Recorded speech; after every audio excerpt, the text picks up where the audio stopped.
Alors, je vous ai demandé de venir, François Plantet, ce soir, parce que il y a quelque temps, on a vu paraître un livre consacré aux oméga 3 qui était signé par Monsieur Servan-Schreiber, un des innombrables Servan-Schreiber. Sur quoi on a vu paraître un article donc un livre qui expliquait que l'oméga 3 pratiquement c'était la panacée, et mieux encore la panacée universelle. Ensuite, on a vu paraître quelque temps après un article dans Le Monde qui expliquait que non, pas du tout, c'était pas du tout la panacée universelle, c'était même de la poudre de perlimpinpin pour tout dire. Suivi d'un papier dans le Figaro qui disait à peu près la même chose.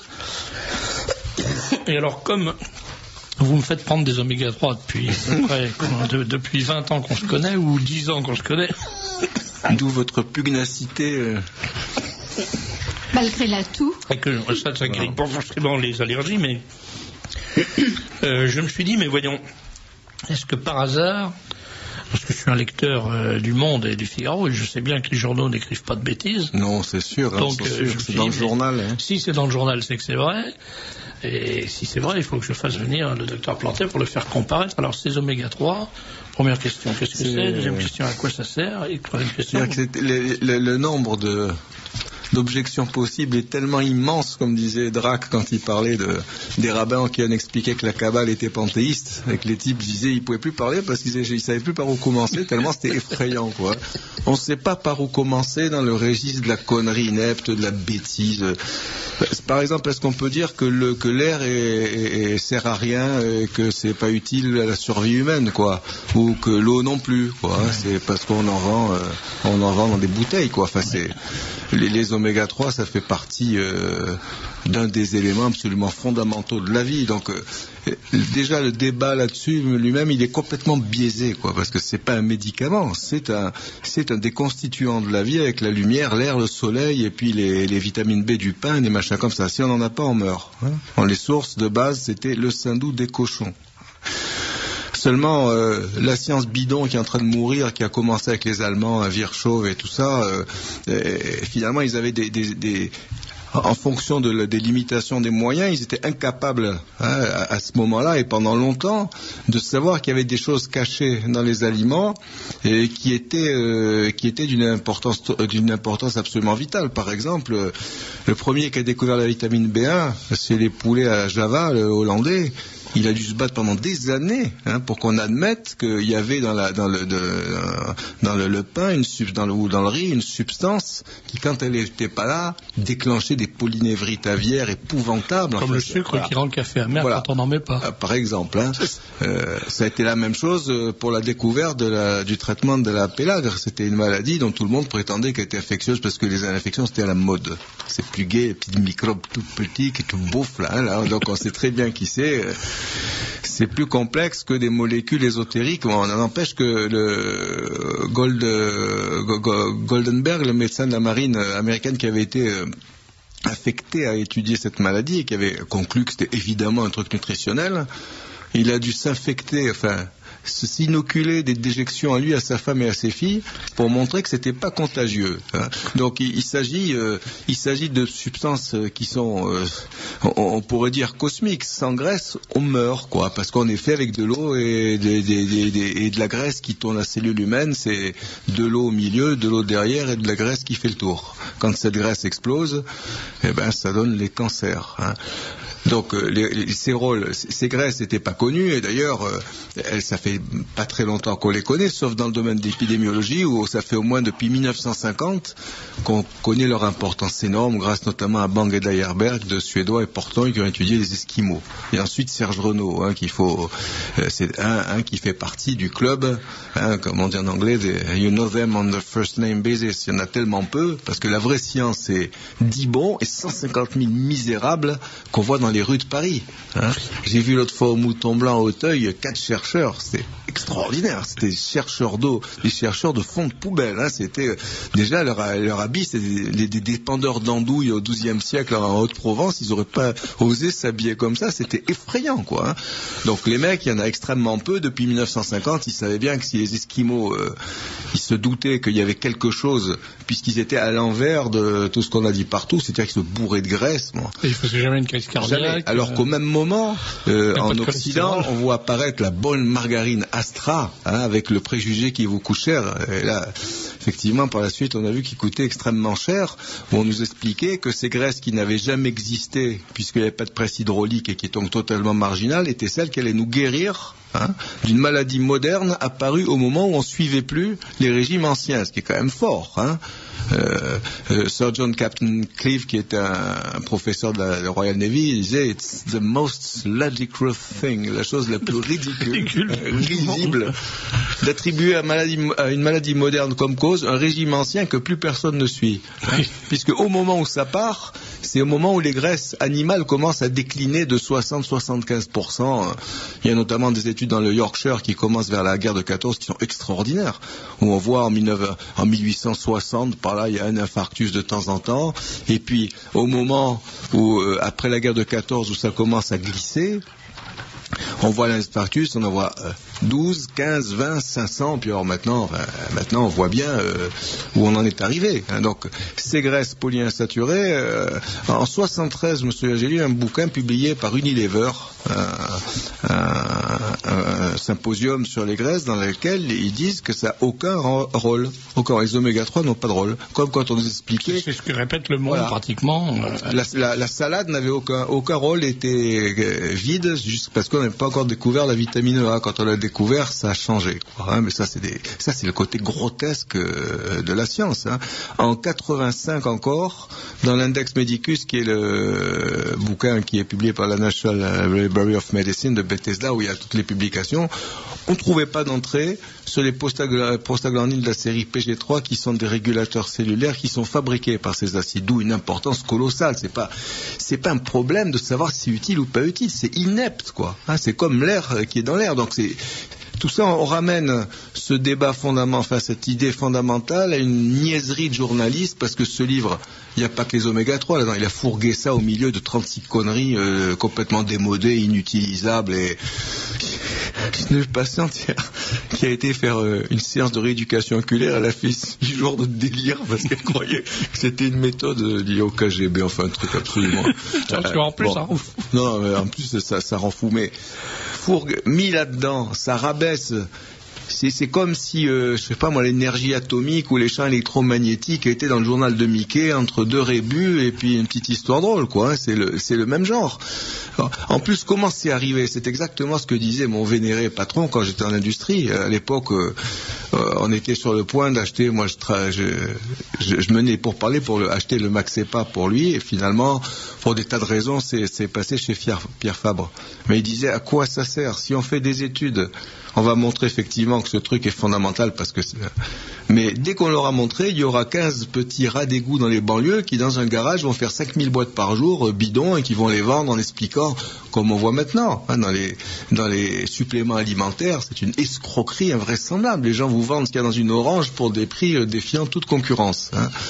Alors, la question, c'est que, après les travaux originaux de Donald Rudin de Harvard, 20 ans après, et à mon avis à un niveau beaucoup moins brillant que ce qu'il a établi, deux neurologues de Harvard ont publié un article sur le traitement des dépressions nerveuses par les oméga 3 avec un brillant succès, et là ça a atteint un niveau technique, si vous voulez, où ça pouvait passer dans le milieu journalistique, parce qu'il faut que la barrière soit pas trop élevée. Si c'est dans les revues expérimentales biologie, ils disent pas. L'American Journal of Psychiatry, c'est déjà plus accessible. Donc à partir surtout quand ça a été lu par les gens de Science qui l'ont fait traduire. Et que ça retombait en cascade, et finalement ça aboutit, mais ça aboutit à un niveau zéro, d'autant que ça arrive en France où on a un retard abyssal, quoi. C'est absolument hallucinant. D'ailleurs, je sais pas. J'ai vu des gens qui se permettent de donner leur avis dans le monde. Justement, dans le Figaro, on va interroger monsieur le professeur Mouchabeuf à Satane, qu'en pensez-vous? Le type, il a vu des oméga 3 dans les boîtes de sardines, et encore, peut-être dans le saumon fumé de mauvaise qualité, mais il vient de donner son avis, alors que 6 ans après, je sais que ces gens-là me disaient, ceux que je connais, me traitaient de charlatan. C'est un charlatan, il donne des machins qui n'existent pas, et d'autres, de la même façon. Les autres viennent vous dire, mais il y a des dangers. Alors c'est exactement comme si à Auschwitz, un type disait, ils sont maigres. Oui, mais attention au danger de la suralimentation. Oui, Surtout, faites gaffe, les gars. C'est exactement ça. C'est-à-dire qu'on crève. On a une épidémie infernale de maladies cardiovasculaires, de cancers, de désordres allergiques, tous plus horribles les uns que les autres, de diabète infantile qui explose et qui sont directement liés à ça. Plus, il faut bien dire, aux traitements médicaux qui sont quand même maintenant au moins la deuxième cause de mortalité à partir de 70 ans, sinon la première, quoi. Ce moyennant quoi, on va vous dire, mais attention, si vous prenez ces graisses, il y a des dangers qu'on ignore totalement, puisque ces gens arrivent sans aucun... ces gens-là, pas un seul n'a jamais publié de sa vie sur les oméga 3 dans n'importe quoi, si vous voulez, même si on peut être assuré qu'ils vont se débrouiller pour faire du bricolage. Mais ça s'explique comment? C'est des considérations économiques Il y a plusieurs séries de choses. La médecine française a implosé complètement avec la famille Debré, avec les maléfiques. C'est vraiment les frères Raptou, les mecs horribles, quoi. Ils ont explosé la médecine avec ce qu'on voit maintenant sur les urgences et tout. Mais il y a aussi la base de la médecine occidentale allemande, c'est-à-dire la médecine des maladies, où on essaye de trouver des maladies pour rassurer les gens. On soigne une maladie. Alors le jeu, c'est il faut qu'il y ait une étiquette de maladie, mais ça c'est du nominalisme d'Occam, c'est-à-dire qu'on baptise des machins qui n'existent pas. Et ce qui fait, comme le disait dans un article très récent, et qui prouve que quand même, il y a la banquise qui craque. C'était dans l'American Journal of Medicine, qui est une publication prestigieuse du mois dernier, donc c'est pas vieux, de 2 professeurs de médecine interne de Yale, à New Haven, dans le Connecticut, qui est une université spécialement prestigieuse, bien que Bush en soit sorti, mais peut-être à coup de pompe, je sais pas. Il était sorti par la fenêtre, et où les gens sont particulièrement ils sont pas très très liés au laboratoire. Ils sont plus importants parce qu'ils sont plus indépendants. Parce que les autres, notamment Harvard, ils s'en mettent plein les fouilles donc ils utilisent Et cet article qui s'appelle The End of Disease Era, la fin de l'ère des maladies, commence en disant cet exercice qui est issu de la méthodologie allemande a abouti à une véritable catastrophe parce qu'on les trouve jamais, les maladies, elles n'existent pas comme ça. Donc ils disent à partir de 75 ans, les gens ils ont au moins 5 ou 6 médicaments, ils ont une pneumonie, ils sortent guéris et morts de l'hôpital. Voilà. Alors, ils disent, non, ça suffit. C'est évident que le moindre garagiste, pour réparer, il voit où ça marche pas, il pose pas, il donne pas, il dit pas, c'est la panne de Pétaouchnok. Il va chercher l'endroit où il y a quelque chose qui déconne. Or, la médecine, ça devrait être comme ça, c'est-à-dire qu'est-ce qui marche pas, comment on peut faire pour augmenter les forces de guérison, ce qui est la médecine de tous les temps, que ce soit Hippocrate et chinois. Mais ça, c'est difficile. C'est plus facile de dire, vous avez la maladie sur la liste des 82 maladies admises par la Sécu, pour lequel le médicament, c'est le foutrate de Boniazol, et surtout sous sa forme générique, bien sûr, parce qu'elle coûte 2000 centimes de moins pour faire des économies. Voilà. Et alors, à partir de là, vous dites, mais comment vous choisissez les traitements? Prenons l'hypertension artérielle, par exemple, qui est un truc extraordinaire. L'hypertension artérielle, c'est pas une maladie, pas plus que la fièvre. Si vous allez voir un médecin, vous dit je suis fiévreux, puis il vous dit pas de problème, je vais vous donner un antifébrile. Il se tourne, il prend un truc, vous dit mais vous me demandez pas ce que j'ai. Ah ben non. Et alors il dit vous me quoi? C'est un antifébrile, c'est marqué dessus, c'est contre la fièvre. Revenez demain vous venez, vous dites j'ai toujours de la fièvre. Je vais vous en donner un autre. Alors il y a une autre boîte, il en prend un autre. Bon. Le 3e jour, il vous en donne un 3e. La tension artérielle, c'est la même chose. On vous prend la tension et on vous fourgue un médicament. Si vous dites, et vous le choisissez comment, le médicament? Parce qu'il y en a 60 sur le marché des médicaments. Qu'est-ce que c'est? Un diurétique, un bloqueur de calcium, un inhibiteur de l'enzyme de conversion, un bloqueur des réflexeurs bêta dans les... Ah ben nous, on ne sait pas, on choisit celui qu'on nous a dit hier parce qu'il est bon, c'est le dernier né. J'ai vu un de mes patients aujourd'hui, ça fait 4 ans qu'il est traité pour un délire qu'il n'a pas, où on lui dit, pendant 2 ans, ils ont tout essayé de dire, il y en a un qui vient d'arriver là, l'olanzapine, on vous le donne, quoi. Résultat, le type, il perd les yeux, il a un syndrome de Parkinson, enfin, il est à la limite extrême de ce qu'on peut faire encore pour une maladie qu'il n'a pas. Bon, c'est terrible. Pris par un médicament qui s'appelle l'olanzapine, je dirais pas comment il s'appelle, l'olanzapine, il coûte 800 balles la boîte, Il coûte donc à peu près 10 fois ou 50 fois plus cher que l'aldol, qui est 1000 fois plus efficace, qui est pas dangereux. Hein. L'autre a des actions neuroendocriniennes épouvantables qui ont été citées cette semaine dans le JAMA, le Journal of the American Medical Association, justement par 2 professeurs de Yale, qui montrent que c'est un scandale, quoi. Alors dans ce courrier, c'est comme le courrier du Figaro dans les journaux scientifiques. Là, vous avez la vérité, mais là, les gens ils y vont pas parce que c'est de l'anglais difficile, hein, et qu'il faut toucher sa bille, quoi. Hein.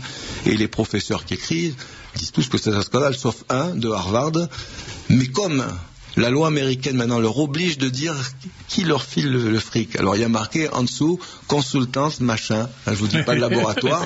Mais il y en a... Lequel laboratoire fait le produit dont vous parlez. Voilà, c'est comme ça que ça se passe. Alors le résultat, c'est que les molécules qui réparent, personne ne les connaît. On a foutu en l'air les petits labos. Avec le moyen bien simple, c'est que pour rentrer dans le marché, il faut mettre 3 millions de dollars ou 30 millions de dollars pour les expérimentations bidons qu'on réclame aux expérimentateurs. Hein. Donc les petits tiennent plus le coup. Résultat, tous les produits d'avant, ils ont disparu sans laisser trace. Prenons l'exemple de l'acide glutamique. Hein. Fortifiant du cerveau. Hein, c'est le truc qu'on donnait aux petits quand j'étais petit et tout. Il disparaît complètement. Il fait pas preuve de son efficacité. Une fois de plus, c'est comme on vous disait, l'oxygène de l'air ne fait pas la preuve de son efficacité. Hein, bon, ça c'est clair. Hein.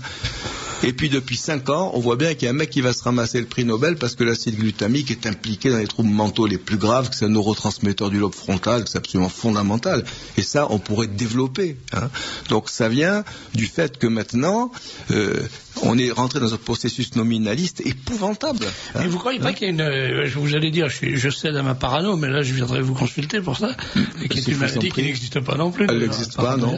Mais vous croyez pas qu'il y a quand même là derrière une intention mauvaise, parce que... Ça peut pas être... Oui, alors, qu'il y ait une intention mauvaise, c'est évident. Moi, dès le début où j'ai commencé à me pencher sur cette histoire des graisses, qui sont quand même des... On l'avait dit dans le temps, mais on peut peut-être le répéter. C'est des substances sacrées. Hein. C'est dans les concordances bibliques dans l'Ancien Testament, je crois qu'il y a plus de 600 citations de la graisse. Hein. C'est le support de la grâce, la graisse. Hein. Vous savez que ces analogies que le Moyen-Âge, dans le Moyen-Âge, raffolait, et que le notaricon et la guématrie emploient dans la tradition mystique des Hébreux. Et notamment, on voit bien que la graisse qui coule dans la Ménorah, ça symbolise quelque chose de cosmique qui est gigantesque. Mais le summum de tout, c'est l'ange Raphaël et Tobie. Parce que Raphaël, c'est quand même... Réfoua, Rophée, c'est la racine qui veut dire la médecine, qui a donné thérapie en grec. Hein. Donc Raphaël, c'est la médecine de Dieu. Et il guérit visiblement le père de Tobie et il fait tailler les démons en utilisant des oméga 3. Hein, Vous m'aviez raconté une chose que vous racontiez de nouveau, parce que c'est justement à propos de ça, c'était les démons. Le parallèle entre les démons et les infections quand on brûle de la graisse. Ouais, parce qu'à l'époque, j'étais dans l'industrie et je me suis dit, il guérit les yeux du père de Tobie avec le fiel du poisson, donc on est en plein dans la vitamine A, les réparateurs tissulaires que sont les oméga 3, et en même temps, il lui dit, tu feras brûler le foie des poissons, et ça fera fuir les démons qui ont tué les maris de Sarah, quoi. Donc j'étais demandé aux ingénieurs chimistes et je leur dis qu'est-ce qui se passe quand on brûle du foie de poisson. Et ben ils m'ont dit il y a de la chroléine qui sort, et la chroléine c'est un des plus puissants antiparasitaires du monde. Hein. Donc ça fait fuir ces parasites, quoi. Hein. Et cette analogie d'ailleurs, les antidépresseurs qui font fuir les idées tristes, les idées de damnation, ils ont la même structure que les antiparasitaires intestinaux. Les médicaments qui tuent les vers ont les mêmes cycles dibenzo-bicycloazépine que cette catégorie de médicaments. Là, on rentre dans la pharmacologie sacrée. Hein. Donc il est évident, enfin, moi je suis convaincu, quoi. L'Occident est totalement carencé en graisse, en fer, en vitamine B12, hein, qui est une vitamine lumineuse en zinc. Quelque chose s'est produit qui est volontaire. Alors à quel échelon, j'en sais rien. Hein. Mais il est évident que l'industrie alimentaire a démoli complètement ces trucs-là. La politique agricole a fait exploser les cochons et les machins. Hein, ça c'est particulièrement net dans les études dans le Yorkshire, hein, où on voit décliner les graisses dans les cochons qui n'ont plus d'oméga 3 à partir d'à peu près 1920. Ils n'ont plus l'acide alpha-linolénique, qui n'est pas d'ailleurs dans les oméga 3 marins. C'est un composant qui a 2 atomes de carbone de moins, ils sont analogues, ils peuvent se remplacer, mais pas complètement. On est carencé, l'Occident est carencé en graisse, docteur, mais statistiques entendues aujourd'hui à la radio, on en est à 10% d'enfants obèses en France, donc sur les traces des Américains qui, je crois, frisent les 30%, ce ne sont pas les mêmes graisses, je suppose.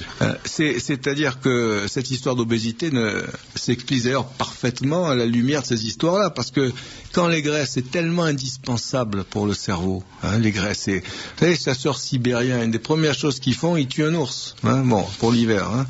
Quand le cerveau ne perçoit pas, par ses détecteurs périphériques, il y a des molécules adéquates qui viennent, il se considère que vous êtes en état de famine, même si vous bouffez tous les jours 20 kilos de donuts avec de l'huile de palme dégueulasse. Donc, le machin va stocker le système, il va devenir de plus en plus gras, mais c'est une mort dans de la mauvaise graisse. C'est de l'étouffement comme une espèce vous voyez, de mendiant qui accumulerait des saletés mais qui trouverait jamais rien, ou des chercheurs d'or qui chercheraient de l'or et puis il y aurait des tas de terre qui monteraient jusqu'au plafond.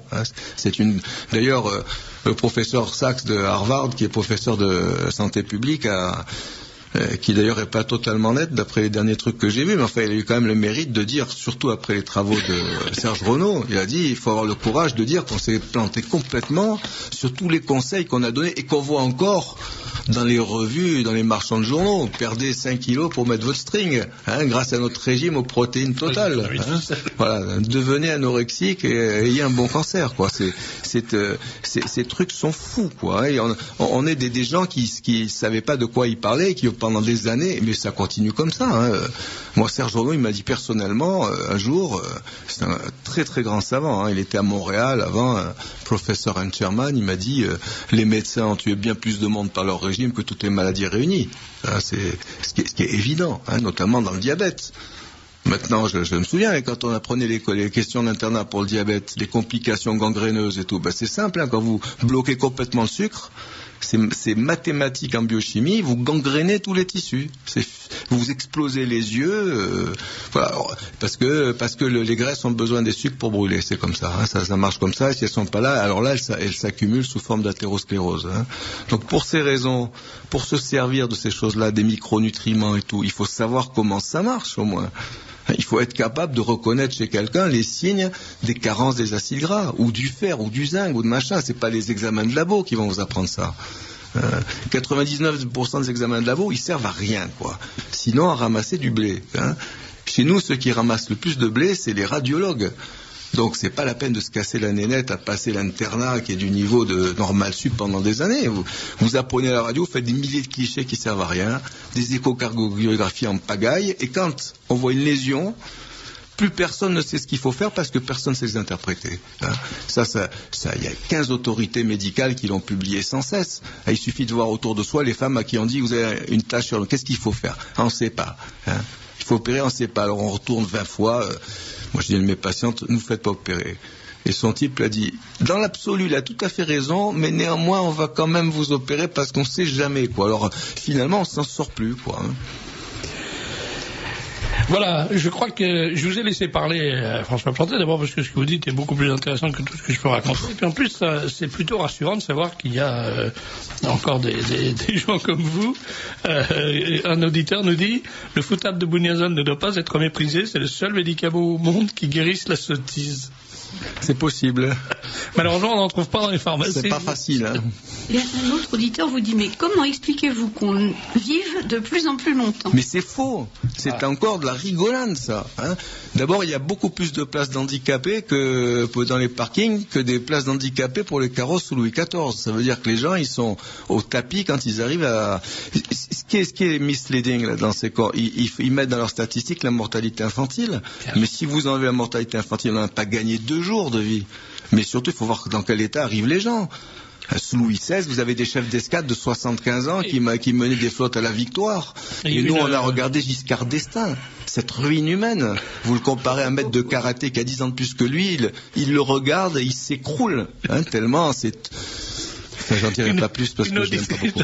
Une auditrice me faisait remarquer tout à l'heure par un petit mot on dit qu'on vit beaucoup plus longtemps. Elle dit On lit que les gens de 80 ans aujourd'hui ont des chances de vivre jusqu'à 100 ans. Beaucoup de gens de 80 ans ont des chances de vivre jusqu'à 100 ans. C'est peut-être vrai, mais c'est pas vrai du tout pour les générations qui montent, parce qu'il est évident que les gosses dont parlait Patrick tout à l'heure, les 10%, 15, et demain 15, et peut-être après-demain 20, voire 30% de gosses qui sont obèses, eux, ils ont aucune chance de finir centenaire. De toute façon, on voit une augmentation, ça c'est objectif, une augmentation des diabètes infantiles, notamment liés aux laits pourris qu'on a, qui sont pasteurisés et homogénéisés, ce qui est très mauvais.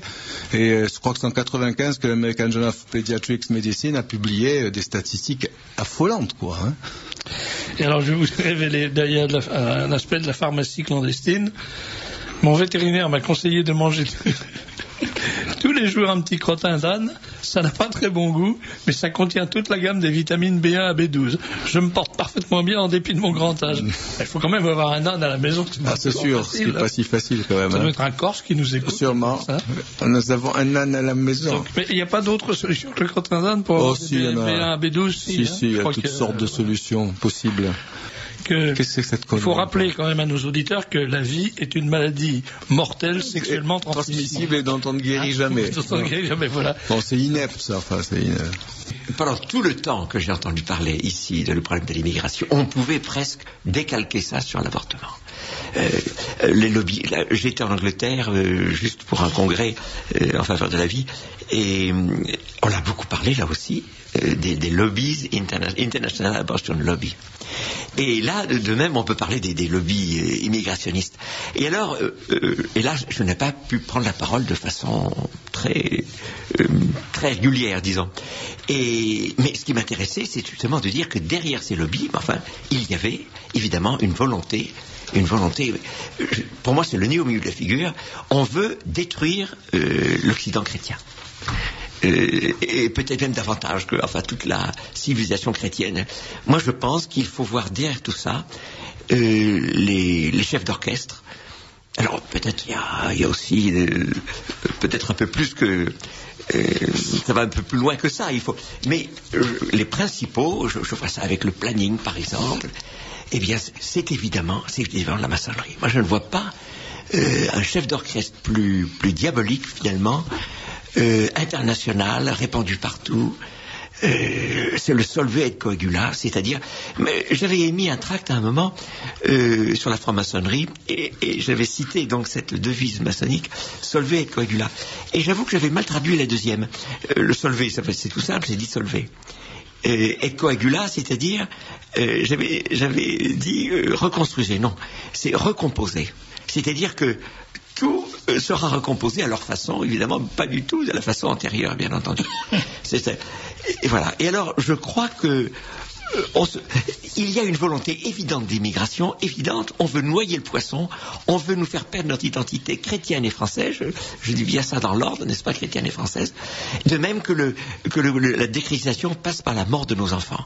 Je dirais passer d'abord par ça. C'est un peu le principal. Il faut que nous perdions notre âme. C'est ça qui compte. C'est ça qu'il faut. Et donc le combat est un combat eschatologiste, c'est le combat des fins dernières, Dieu contre Satan. Et on retrouve ça justement à Pâques. J'étais à Vézelay il n'y a pas très longtemps, il y a quelques jours, et mon Dieu, il est question, c'est toute la Bible, n'est-ce pas, Dieu contre Satan, n'est-ce pas, et son Fils qui nous sauve, l'incarnation et la rédemption. C'est magnifiquement exprimé dans le film de Mel Gibson, Passion. Il y a deux moments que peu de gens comprennent d'ailleurs, parce que c'est vrai que c'est un petit peu difficile à supporter. C'est de voir les enfants se transformer en démons. Et on ne peut comprendre ça que si on comprend que c'est le regard de celui qui voit ça qui projette sur les enfants sa propre monstruosité. En l'occurrence, c'est Judas. Judas est attaqué par une bande d'enfants qui sont des enfants qui jouent et qui d'un seul coup se transforment en démons, prennent des visages de démons. Et il faut comprendre que c'est pas parce que ces enfants sont des démons, c'est le regard de Judas qui projette sur ses enfants son idée de l'enfance, son idée de l'innocence et de la pureté. c'est vraiment exprimé d'une façon formidable.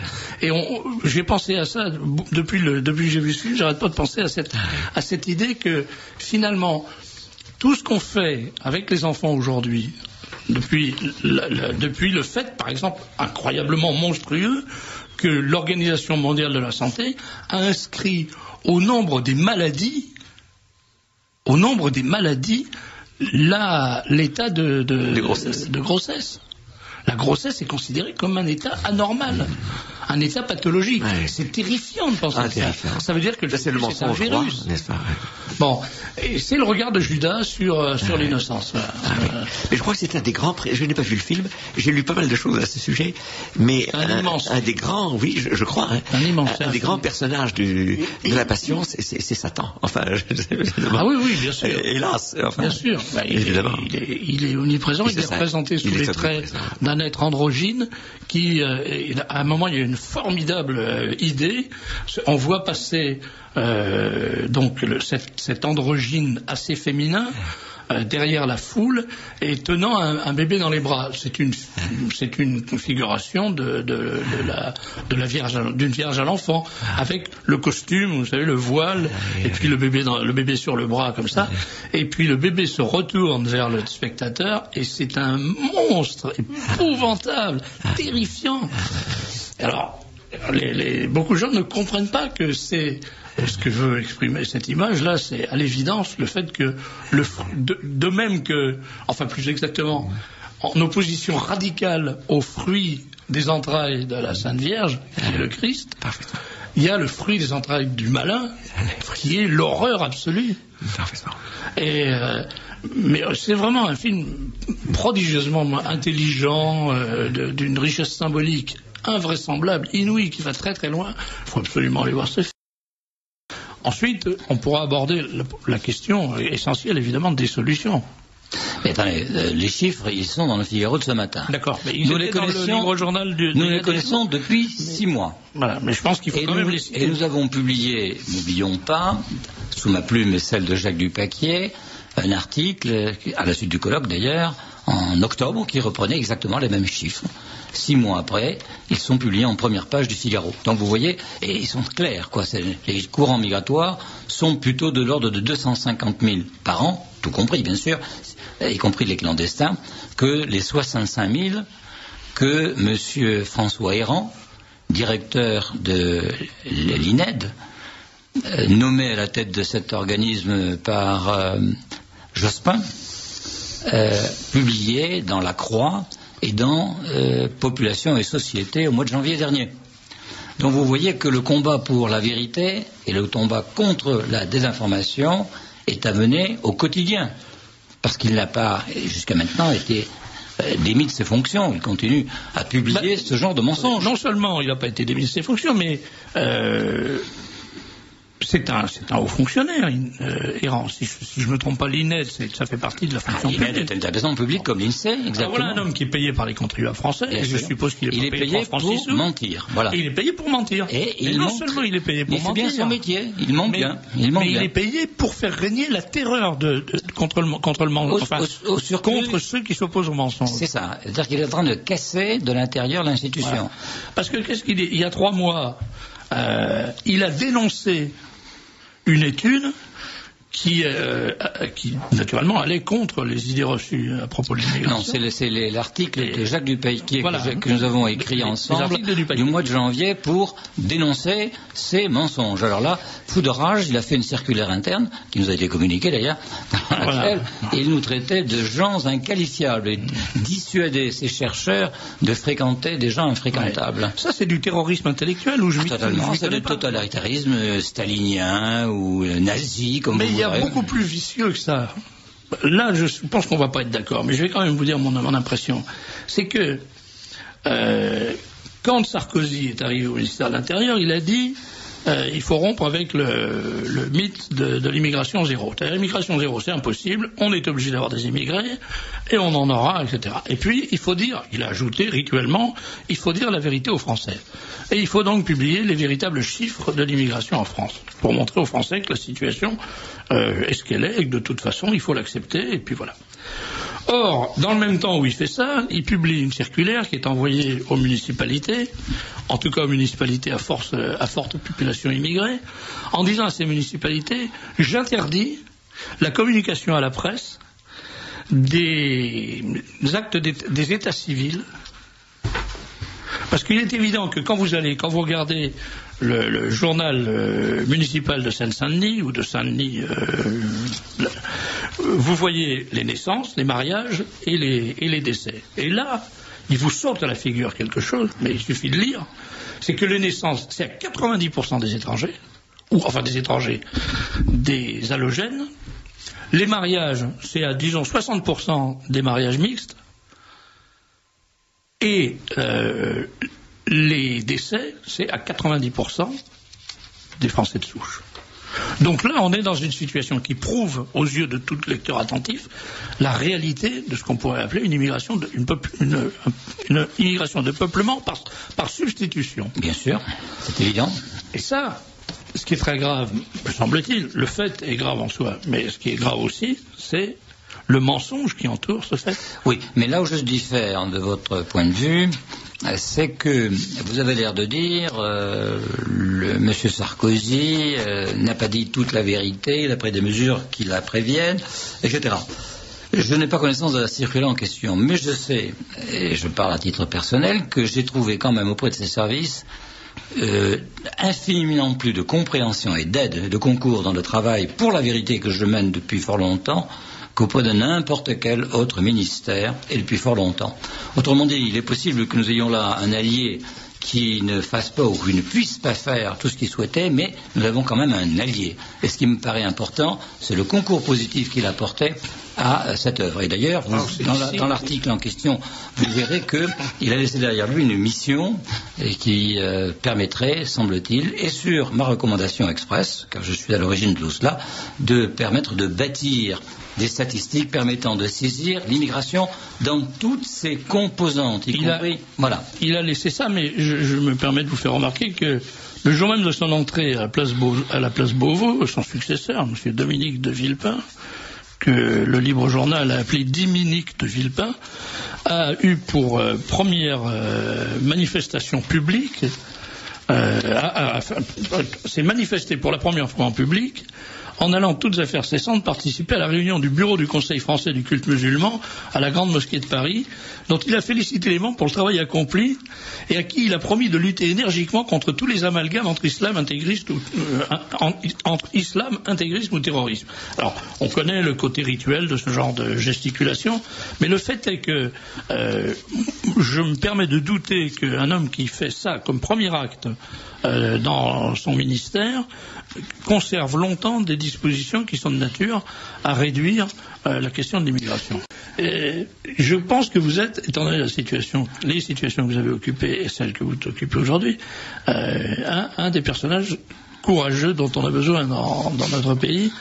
Et je voudrais en donner une preuve. C'est que vous avez publié il n'y a pas très longtemps un article dans lequel vous avez écrit une phrase qui est une phrase, dans l'état actuel des choses, extrêmement courageuse, je dirais même téméraire. Vous avez dit: la France devient une société criminogène. La violence gagne de proche en proche toutes les couches de la société et toutes les facettes de la vie sociale. Parmi les différents facteurs de ce phénomène, l'immigration et l'intégration occupent une place de choix. Or ça, c'est exactement le genre de choses qu'on n'a pas le droit de dire. Ce que j'ai écrit aussi, c'est que la carte de l'insécurité et la carte de l'immigration se recoupaient exactement. C'est qu'évidemment, n'est pas vraiment du politiquement correct. Mais je pense qu'à force d'asséner ce genre de vérité et d'évidence, les pouvoirs publics sont obligés quand même d'en tenir compte. Il y a un proverbe que vous connaissez sans doute, c'est « la vérité ne triomphe jamais, mais les menteurs finissent par mourir ». Et nous assistons actuellement à la mort d'un certain nombre, la mort politique bien sûr, d'un certain nombre de menteurs. Ce qui me fait plaisir, et j'espère assister bientôt à la mort administrative, je dis bien administrative, du personnage que je citais tout à l'heure, l'actuel directeur de l'INED, qui, vous avez raison, fait régner la terreur au sein de l'institution. Et je lui ai écrit d'ailleurs aujourd'hui même une lettre que je rendrai publique, dans laquelle je l'incite vivement, pour sauvegarder l'honneur de l'INED, dont il a la sauvegarde, d'attaquer en justice Le Figaro, qui publie des chiffres naturellement mensongers au sujet de l'immigration. Je ne sais pas si je suis vraiment conseil.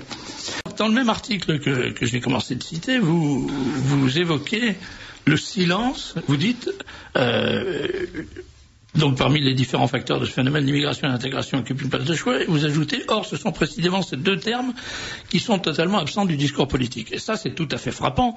Lors de la dernière campagne des régionales, qui est quand même, dont les responsabilités, l'élection pour les représentants des régions, dont les responsabilités incluent également la gestion, comme on dit maintenant, de l'immigration, on n'a pas entendu un seul mot sur l'immigration. C'était absolument stupéfiant.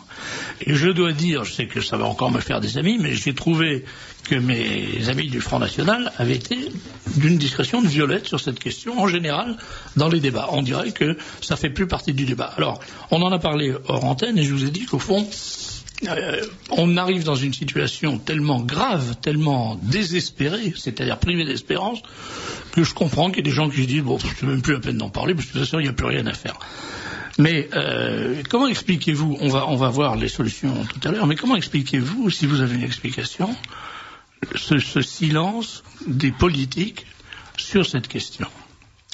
Eh bien, je vais dans votre sens, en ce sens que le rapport Le Bon, qui fait l'objet de la publication en première page, on ne peut pas le louper, de Figaro, a été mis sous le boisseau pendant pratiquement un an en fait, sur instruction du ministre de la solidarité, de la population, etc., M. François Fillon, et il a été mis sous boisseau jusqu'au régional, parce qu'il ne fallait pas que le débat sur le régional soit pollué par l'évocation des questions d'immigration. Ce qui montre bien que, là vous avez tout à fait raison, les politiques n'ont pas encore compris que, loin de le cacher, il faut au contraire exorciser cette question en parlant aussi souvent que nécessaire, aussi fortement que nécessaire, parce que ce n'est pas en cachant les problèmes qu'on les fait disparaître, au contraire, on les aggrave.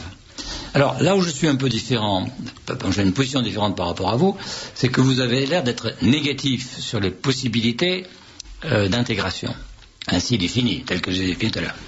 Moi, je suis non pas plus optimiste, mais plus volontariste que vous. Et je le suis d'abord parce que je pense que nous n'avons pas le choix.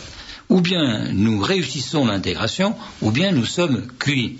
Nous sommes cuits, c'est-à-dire que la France va disparaître, ça va devenir un espèce de terrain vague, un peu type Irak, où des communautés vont vaguement s'étriper dans un processus de sous-développement à l'Argentine. On n'aura plus de fric pour payer les retraites, plus de fric pour payer la sécurité sociale, plus de fric pour payer les infrastructures, pour téléphoner, il faudra revenir aux manivelles d'autrefois. Enfin bon, le chaos. Le rêve, quoi, ça. Hein? Le rêve.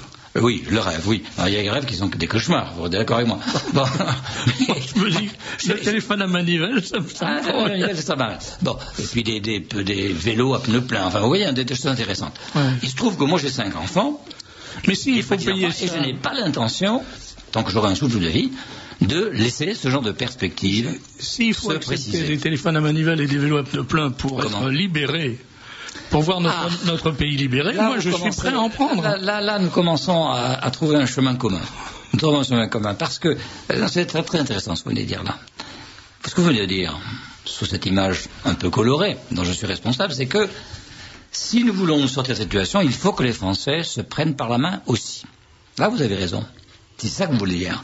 À 2 niveaux. D'abord, il est imbécile de lutter contre l'immigration si en même temps on ne fait pas repartir la fécondité.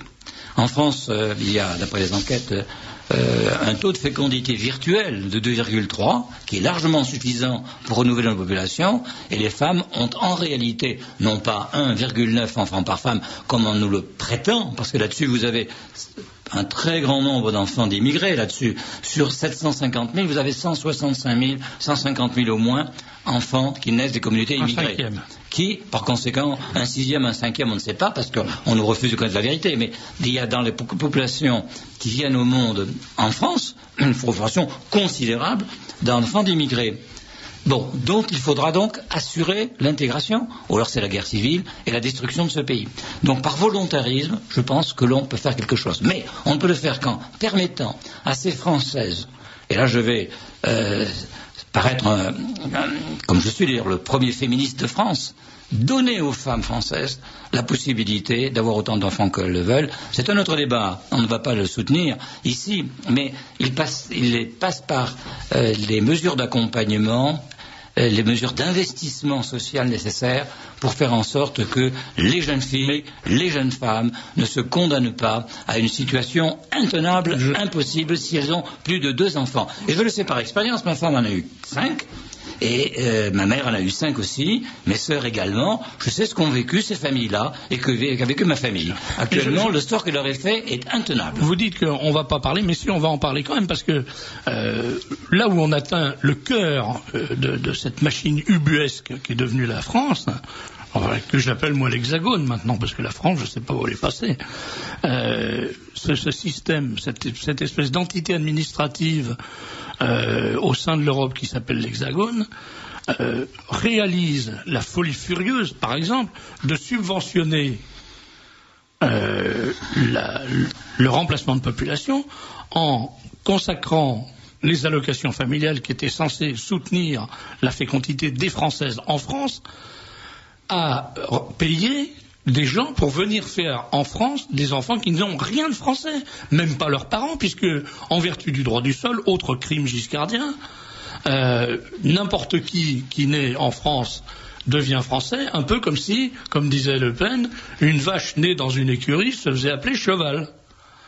Bon, on est dans le délire, c'est-à-dire que d'une part on nous dit on ne peut pas subventionner les naissances des Françaises parce que ça coûterait trop cher et que ça supposerait le salaire maternel, ça supposerait la gratuité totale des soins, enfin etc. Ça supposerait le financement scolaire par le bon scolaire, ça nous emmènerait très très loin. Et en revanche, on peut parfaitement financer le fait que les femmes viennent de Boubou Dioulasso, d'Alger, de Tunisie, d'Égypte, de Turquie pour accoucher en France et faire des enfants français, c'est indiscutable. Non, mais il était clair que moi-même je me rappelle avoir vu un bulletin de salaire de la mairie de Paris où l'on voyait une dame fort charmante, non, un monsieur, pardon, qui recevait de l'allocation familiale de Madame Modibo Keïta numéro 1 et Madame Modibo Keïta numéro 2, il y en avait 8 comme ça. Et cet homme vivait très bien d'ailleurs, c'était un homme très ouvert, très généreux, et qui vivait dans des conditions assez confortables. Bon, mais en dehors de cette plaisanterie, je crois que nous touchons là à un problème important à 2 égards. D'abord, bien que cela fasse rugir certains de mes amis, je pense qu'il faudrait soit supprimer, soit fortement diminuer les allocations familiales au-delà du 3e enfant. Pourquoi ? Parce que le nombre de familles d'origine française qui ont plus de 3 enfants est infime et l'on pourrait prendre en fait des mesures spécifiques. Par contre, ceux qui ont des 3, 4, 5, 6, 7, 8 enfants sont effectivement des personnes qui sont originaires des pays que vous venez de décrire, c'est-à-dire Mali, Afrique noire, Maghreb ou Turquie. Bon, donc on est en train de faire du financement à l'envers. Deuxièmement, et deuxième idée, je crois quand même très fortement que ou bien on s'arrache les cheveux et l'on va au club Méditerranée, ou bien les Français acceptent, pour sauver leur pays et pour se sauver eux-mêmes, de consentir des sacrifices. Vous avez dit, mais ça coûte trop cher de prendre des crèches gratuites. Eh bien non, ça coûte pas si cher que ça. Ça coûte pas si cher que ça. J'ai fait des calculs qui montrent que, en relevant les allocations familiales d'un montant tout à fait significatif, l'on pourrait effectivement faire en sorte, comme l'ont fait à un moment donné les pays scandinaves, permettre aux femmes qui veulent avoir des enfants de les avoir, de les faire élever, d'avoir de l'aide domestique, etc. Et en même temps d'exercer un métier. Vous ne pouvez pas, monsieur, condamner des femmes que vous envoyez à l'université, avec bac plus 3, bac plus 4, bac plus 5, à revenir chez elles pour avoir des enfants et en faisant une grande croix sur toute possibilité de métier ou de possibilité de carrière. C'est intenable. Donc, il faut leur permettre d'avoir un métier, de l'exercer convenablement et en même temps d'avoir, si elles le souhaitent, des enfants. Si on ne fait pas ça, et si les Français sont infichus de consentir des sacrifices financiers, Pour cela, ils ne méritent pas de survivre en tant que nation. Je suis clair là-dessus. Vous parliez de supprimer de réduire les allocations familiales, voire de les supprimer. Au-delà du troisième enfant. Mais moi j'ai une autre proposition à vous faire, parce que celle-là elle me paraît arbitraire. Il y aurait un autre moyen qui reviendrait à favoriser les gens qui le méritent. Ce serait de dire qu'on instaure des allocations familiales avec des coefficients, je dirais, multiplicateurs ou renforçateurs. Par exemple, si votre père a fait son service militaire dans l'armée française, vous avez un coefficient de 1,5. Si vos grands-pères et le père de votre mari, si vous êtes une femme, les pères du couple ayant fait leur service militaire en France, ça permet un coefficient multiplicateur. Si les grands-pères ont fait leur service militaire en France ou ont servi la France d'une manière ou d'une autre, ça introduit un autre coefficient multiplicateur. Et là, on arriverait vite à réduire la question, parce que Madame Mokhtar Ben Saïd vienne faire des enfants en France qui seront français et qu'elle reçoive des allocations familiales, c'est entendu, mais elle aura les allocations familiales au tarif de 1. Tandis que Madame Lemercier, qui a des parents français, des grands-parents français, des arrière-grands-parents français, qui ont construit la richesse de la France, ce qui permet à Madame El Mokhtar de venir faire des enfants facilement en France, sans avoir, elle, rien construit, eh bien, cette dame-là, cette Madame Lemercier, elle aura beaucoup plus d'argent pour ses enfants, ça me paraîtrait logique, ça. Oui, on distribue la Légion d'honneur aux gens. Oui. Mais la Légion d'honneur, c'est un hochet. J'ai vu les attributions de la Légion d'honneur pour la rafle de Pâques. C'est à se taper le derrière contre la suspension. C'est comique.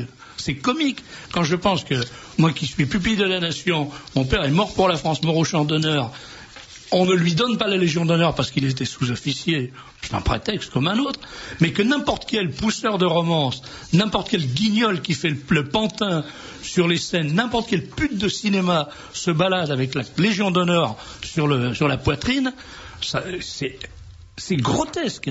Alors plutôt que de donner la Légion d'honneur aux gens, donnons-leur des coefficients multiplicateurs d'intérêt français. Votre père ou votre grand-père a servi la France, tenez, vous aurez 2 fois les allocations familiales, ou 1 fois et demie, ou 3 fois.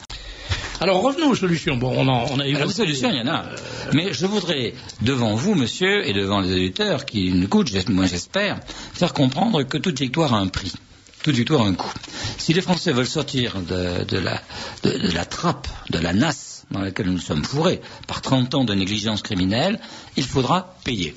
Et il faudra payer très cher pour faire en sorte que, d'une part, nous nous efforcions au moins de gagner ce pari de l'intégration, et que, d'autre part, nous puissions à l'avenir nous dispenser de ces immigrés supplémentaires que M. Alain Juppé appelait de ses voeux, rappelez-vous, dans un article qui m'a fait bondir il y a 3 ans à peu près. Je lui ai envoyé une lettre. Vous parlez du repris de justice, là? Comment?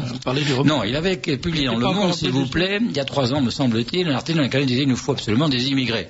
Et je lui ai écrit parce que je le connais personnellement. Mon cher Alain, à chaque fois que je vous quitte du regard, vous ne pouvez pas vous empêcher d'écrire des bêtises. Ça n'avait pas fait plaisir, d'ailleurs. Il m'a dit... Vous savez... Moi, j'aimerais bien je suis tout à fait disposé à m'intéresser à la liste de l'Alliance royale, mais je voudrais quand même que ça soit pas systématiquement des positions qui sont celles que je combats depuis des années, qui soient représentées comme les positions du seul mouvement royaliste qui ne s'empêtre pas dans les questions de succession. Ouais, tout à fait. Alors là, je peux vous répondre, bien sûr. Yves-Marie Adeline et l'Alliance royale en général, nous sommes au milieu, je parle du problème du souverainisme. Vous avez parlé du souverainisme. Effectivement, nous ne sommes pas favorables aux thèses souverainistes, d'abord parce que le vrai souverainisme, il faudrait d'abord qu'il y ait un souverain. Ça comporte le mot souverain, et les thèses souverainistes n'aboutissent pas au bout puisqu'il n'y a pas de souverain. Les thèses souverainistes se déroulent dans le cadre de la République, et dont le souverain est le peuple. Le peuple souverain. Donc, dans leur logique à eux, ils se défendent. Voilà. Alors c'est pas notre logique, parce que justement nous pensons que la République française actuelle, c'est la cause du mal. Jusqu'à là, je vous suis absolument. On est d'accord à 100%. Si vous voulez, on peut en quelque sorte faire une image, parce que ça, c'est toujours très parlant, les images. Quand vous avez une fuite d'eau, il y a 2 solutions. Ou vous arrêtez la fuite, ou vous venez éponger. Alors vous pouvez éponger plus ou moins efficacement, avec des éponges, avec des serpillères ou des pompes. Si vous voulez, les mouvements qui sont de droite, eh bien jusqu'à maintenant, ce sont les gens qui viennent éponger. Ils veulent essayer de réformer la République française. D'ailleurs, vous avez remarqué une chose, nos hommes politiques ne vous parlent pas de la France. Ils ne vous parlent que de la République française. Alors nous voulons reparler de la France. Et on peut même entendre Chirac faire un discours qui est extraordinaire en disant un discours qui criminalise toute contestation du bien fondé de la République française comme un coup d'État potentiel, alors que la République est née d'un coup d'État sanglant. Donc ça, c'est tout à fait extraordinaire déjà. Mais je voulais vous dire, il y a une troisième solution. Effectivement, on peut boucher la fuite, on peut l'éponger. Une troisième solution, ça c'est la solution qu'applique la gauche, ou la gauche républicaine, ou la République citoyenne, qui consiste à transformer la pièce où il y a une fuite en aquarium. Voilà, c'est une solution aussi. Et c'est exactement ce qu'ils font. Et ils disent, puisque, par exemple, puisque les gens ne peuvent pas arriver à rester mariés sans s'engueuler plus de 2 ans, on va faciliter le divorce. Puisque les gens n'ont pas d'argent pour élever leurs enfants, on va légaliser l'avortement. Encore ça, c'est pas la gauche. Puisque les homosexuels font leur outing tout bord, on va légaliser le mariage homosexuel et ainsi de suite. D'ailleurs, donc, il y a une fuite, transformons la pièce en aquarium. Quand on aura transformé toutes les pièces de l'immeuble en aquarium, on ira habiter dehors. C'est ça le problème. Alors, pour en revenir à des considérations sérieuses, si vous voulez parler de politique, surtout dans le cadre de l'Europe, il y a par exemple une question qui se pose, mais d'une façon plus que brûlante, d'une façon mortellement immédiate, c'est la question de l'immigration. Chaque fois qu'on essaye de parler de ça avec Yves-Marie, il glisse mortel, il n'appuie pas, on va parler d'autre chose, des petits oiseaux, des papillons et tout, mais le fait est qu'en France, on est dans une situation catastrophique à l'égard de l'immigration, et que ou l'Europe nous servira à régler ce problème, ou l'Europe nous servira à l'immigration à parachever la destruction de l'identité française totalement. Or ça, c'est capital. Alors qu'est-ce que répond l'Alliance française sur l'Alliance royale, sur un sujet? D'abord, effectivement, le seul fait que nous ayons un roi renforce tellement nos institutions que par rapport au problème de l'immigration, effectivement, il devient beaucoup moins important. D'abord parce que il est évident que la royauté française que nous voulons aura une religion officielle, qui est la religion catholique. Et quand vous parlez de l'immigration, le gros problème, il est déjà sur ce sujet-là, effectivement. Donc à partir du moment où vous avez une religion officielle, le problème déjà se règle en partie parce que vous avez cette force incarnée par le souverain qui fait que, effectivement, le problème de l'immigration est beaucoup moins important. Donc ça ne sera pas une monarchie constitutionnelle du genre de la monarchie espagnole? Non, nous voulons vraiment un roi. Si vous voulez, nous reprenons les institutions. Nous avons élaboré une plateforme politique que les auditeurs peuvent d'ailleurs aller voir sur notre site internet, puisque nous avons un site internet, alliance-royale.com, et cette plateforme politique reprend en quelque sorte la constitution de la Ve République en supprimant l'élection du président de la République, qui sera remplacé par un roi, et c'est là évidemment que nous apportons une grande novation aussi, en transformant l'élection législative pour arriver à une représentation sincère. Car le gros problème des députés, c'est qu'ils sont les créatures des partis politiques, qu'ils sont obligés au Parlement de voter en fonction de consignes de vote, ils représentent des idéologies et ils ne représentent plus les structures de base de la société, n'est-ce pas, qui sont effectivement les corps intermédiaires. La représentation sincère, c'est la seule manière de faire obstacle, par exemple, au pouvoir de l'argent.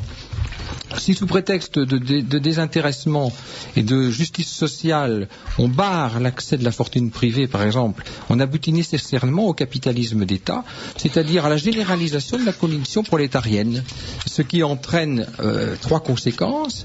La mainmise absolue de l'État, qui représente l'infini sur l'individu isolé et sans défense.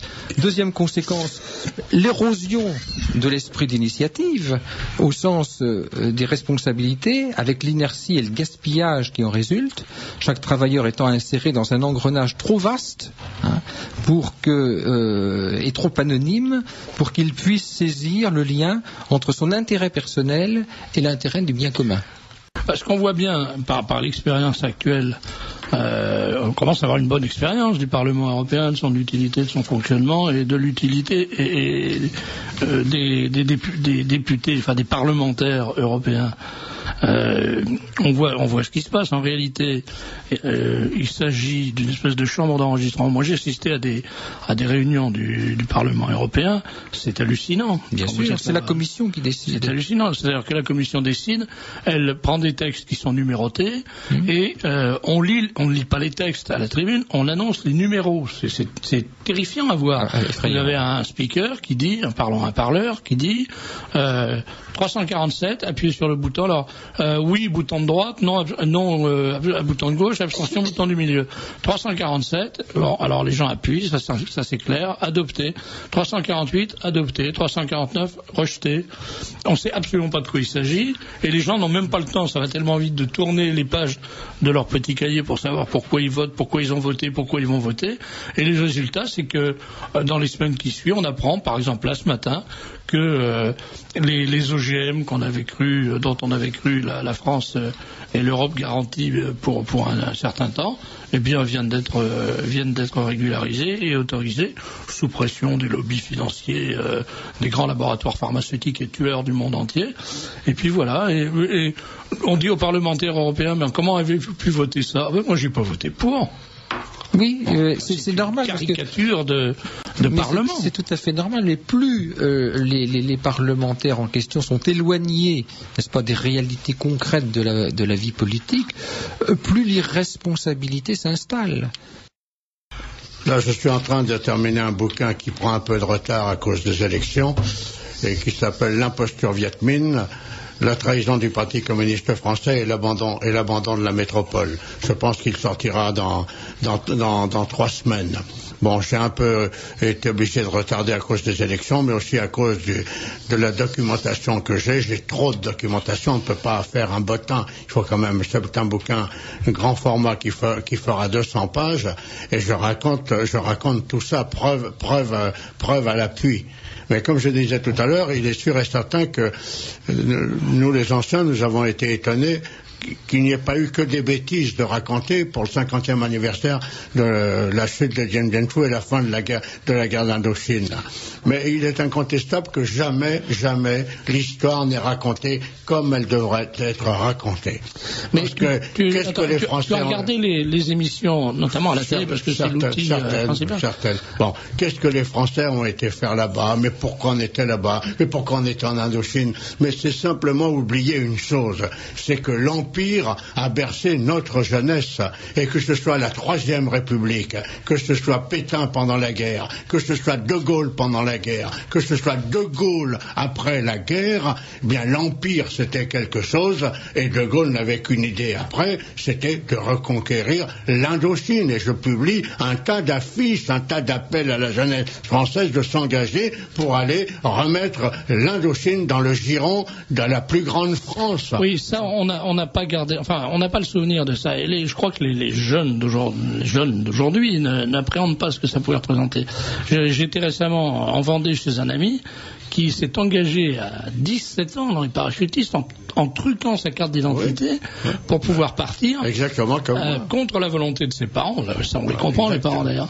Qui voulait absolument, lui, il voulait absolument aller se battre. Et on imagine ce gosse de 17 ans qui est arrivé là-bas et qui est devenu parrain et qui s'est battu et qui me racontait que il était dans le dernier avion dont les gars devaient sauter sur Dien Bien Phu, avion qui s'est pris dans les fils de fer, dans les barrières qui entouraient l'aéroport de Jalam, oui.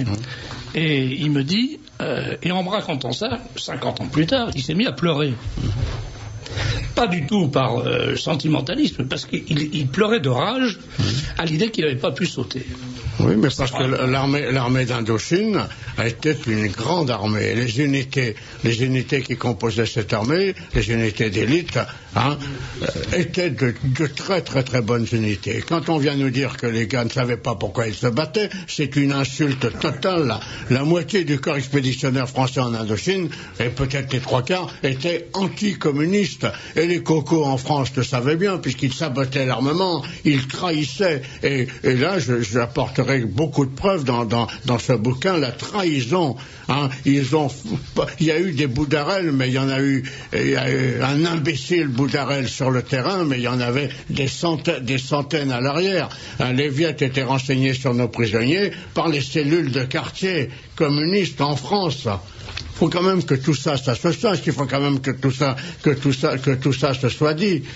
Et si on peut tout à l'heure reparler de l'Indochine et de Dien Bien Phu, je donnerai mon avis parce que j'ai beaucoup étudié la question.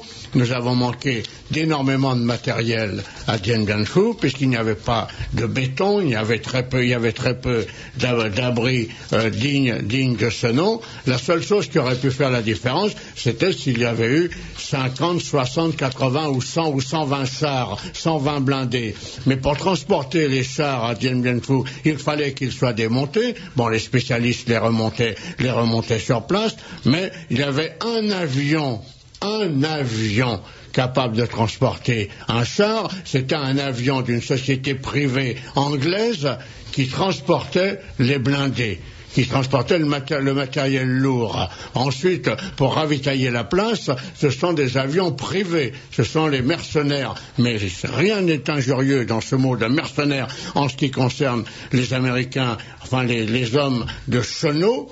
Chenot, les tigres volants, ces types n'ont pas volé leur pognon, ils ont fait... Bon, alors nous n'avions pas non plus d'aviation de bombardement. Je suis étonné, il n'y a aucun général, aucun colonel qui dit, mais putain... On n'avait pas d'aviation de bombardement. Pourquoi? Parce que la France, à ce moment-là, était dans l'OTAN. Et dans l'OTAN, le rôle de la France était de fournir de la chasse. Mais nom de Dieu, à ce moment-là, que l'OTAN nous fournisse les avions de bombardement. Puisque nous étions un allié, nous étions une partie prenante de l'OTAN. C'est quand même ahurissant, ce genre de choses, que ce ne soit pas dit. Ce que tu dis, Roger, répond très très bien à des observations et des objections qui sont faites au sujet de l'émission de ce soir. Vous avez recommencé à nous parler des vieilles lunes du passé, etc. Mais c'est pas des vieilles lunes du passé, parce que la France, là, est rentrée de nouveau dans l'OTAN, et le commandant Bunel a publié récemment dans le Libre Journal un papier dans lequel il explique que, exactement comme il y a 50 ans, la France a une mission au sein de l'OTAN qui est d'obéir aux ordres du commandement de l'OTAN, qui est naturellement placé sous enfin qui est, comment dirais-je, assuré par les Américains ou par les créatures des Américains, et qu'on n'a pas le droit de faire ce qu'on veut.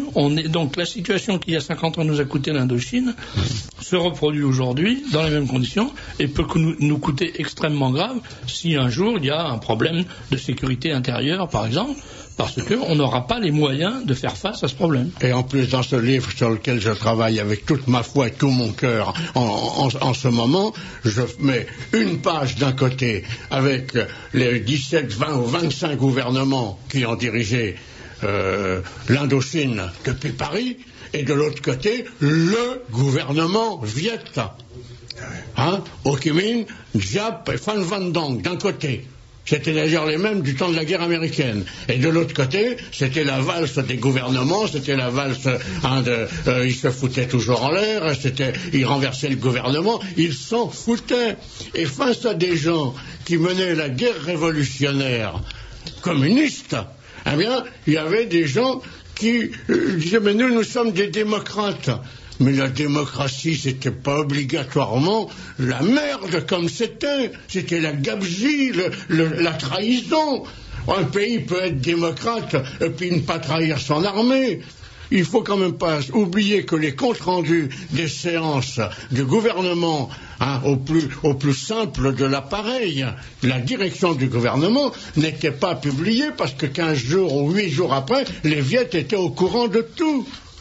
Les gauchards étaient totalement infiltrés dans tout l'appareil d'État. Ça a toujours été comme ça. Je rappelle qu'il y a quelques années, j'avais publié l'enregistrement d'une communication téléphonique au sortir du ministère, au sortir du Conseil des ministres, entre Madame Questiot et je crois me souvenir que c'était le patron de la CGT de l'époque, Questiot, qui était sous-ministre, téléphonait de sa voiture au patron de la CGT, je crois que c'était Krasuki à l'époque, et elle lui faisait un rapport complet de ce qui venait de se passer au Conseil des ministres. C'est aujourd'hui dans le Carnet enchaîné comme toutes les semaines. Monsieur Sarkozy a raconté à son cabinet et à personne d'autre en quels termes impubliables, extrêmement grossiers, il s'était adressé au téléphone au Premier ministre.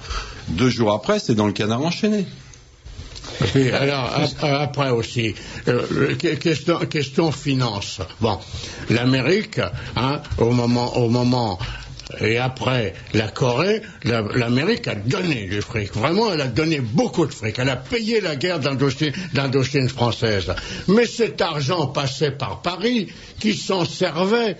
Les dollars qui étaient destinés à faire la guerre, ils retournaient peu ou prou, mais servaient à Paris à faire les fins de mois. Bon, et en plus de cela, il y avait le trafic des piastres.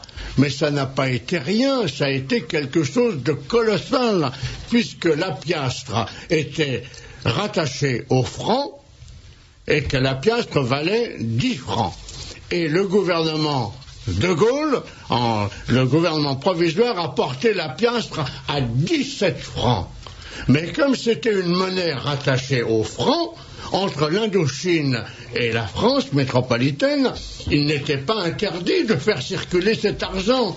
Et tous les gouvernements en place pendant 8 ans, parce qu'après ça s'est quand même un peu tassé, pendant 6, 7, 8 ans, savaient que ce trafic avait lieu.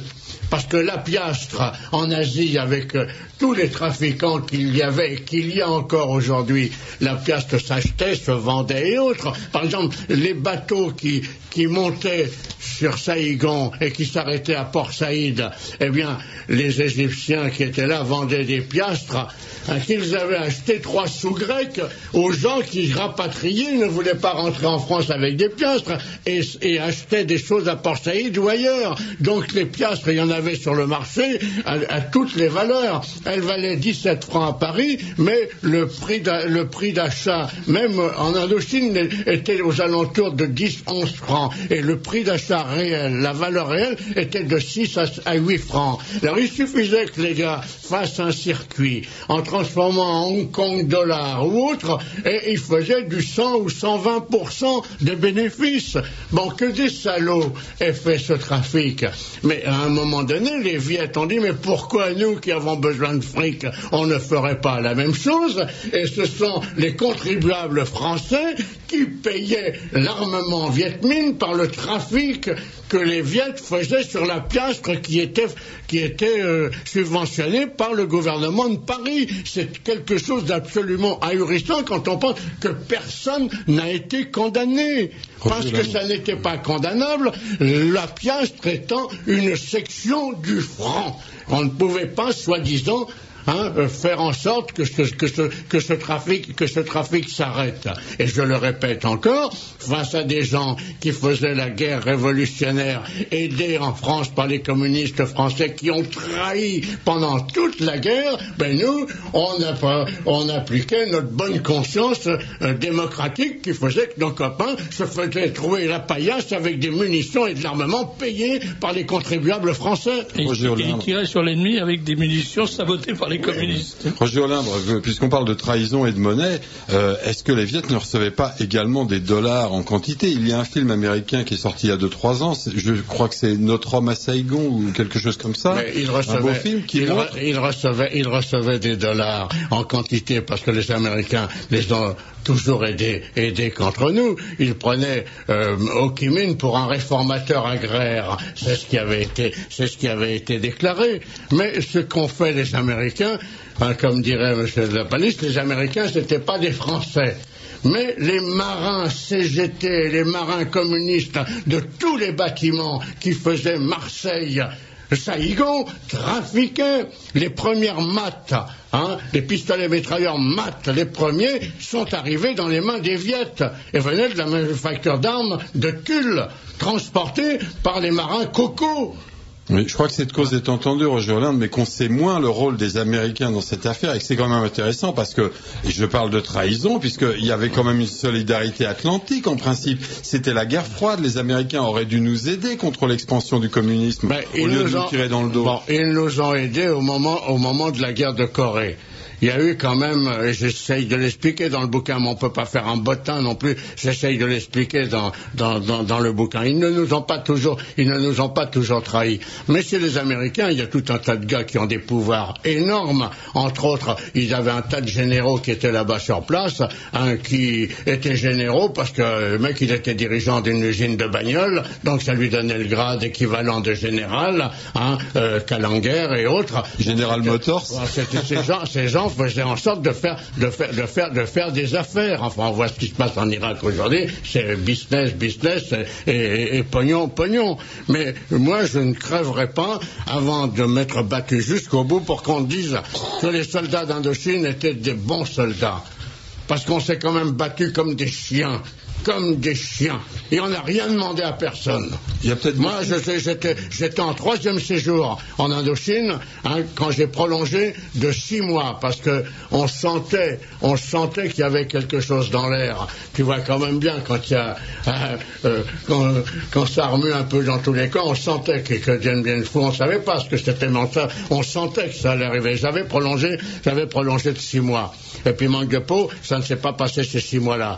Et j'ai voulu prolonger, puis j'étais vraiment trop maigre, parce qu'on crapahutait quand même, on n'était pas gras à l'art. Bon, j'ai été obligé de rentrer en France métropolitaine. Eh bien, à Bayonne, nous avons fait une grande manifestation demandant à repartir.